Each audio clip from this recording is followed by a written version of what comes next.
৩১ বছর পর ইতালিকে হারালো সুইজারল্যান্ড। ইউরো রাউন্ড অফ 16 ম্যাচে গত আসরের চ্যাম্পিয়নকে 2-0 গোলের ব্যবধানে হারিয়েছে সুইসরা। ম্যাচের শুরু থেকে ইতালিকে চাপের মুখে রাখতে থাকে সুইজারল্যান্ড। অন্যদিকে অতিমাত্রায় ডিফেন্সিভ ফুটবল খেলতে দেখা যায় ইতালিকে। সুইসদের 4টা অন টার্গেট শটের বিপরীতে মাত্র একবার অন টার্গেটে বল রাখতে পেরেছিল ইতালি।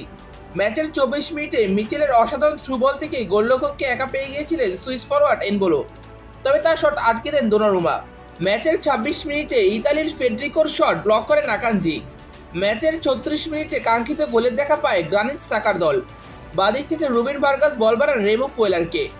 রেমো ফুয়েলার প্রথম টাচে বল রিসিভ করে দ্বিতীয় দফায় বল জালে জড়ান। তিনি একজন মিডফিল্ডার, গোল করা তার মূল দায়িত্ব নয়, তবে গর্ব করতে পারেন রোমো, কারণ মিডফিল্ডার হওয়া সত্ত্বেও সুইজারল্যান্ডের হয়ে বিশ্বকাপ, নেশনস লিগ বাছাই পর্ব এবং এখন ইউরোতেও গোল রয়েছে তার। 1-0 গোলে এগিয়ে থেকে বিরতিতে যায় সুইজারল্যান্ড।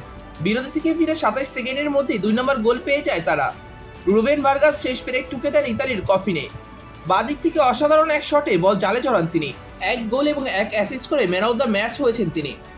প্রথম অর্ধে ইতালিকে খুঁজে না পাওয়া গেলেও দ্বিতীয় অর্ধে বেশ কিছু আক্রমণ করে তারা, তবে সুইজারল্যান্ডের জমাট বাঁধা রক্ষণ তেমন কোনো চান্স দেয়নি ইতালিকে।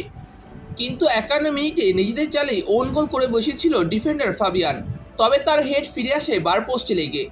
সুইজারল্যান্ড বেশ দাপটের সঙ্গে আজকের ম্যাচে জয়লাভ করেছে।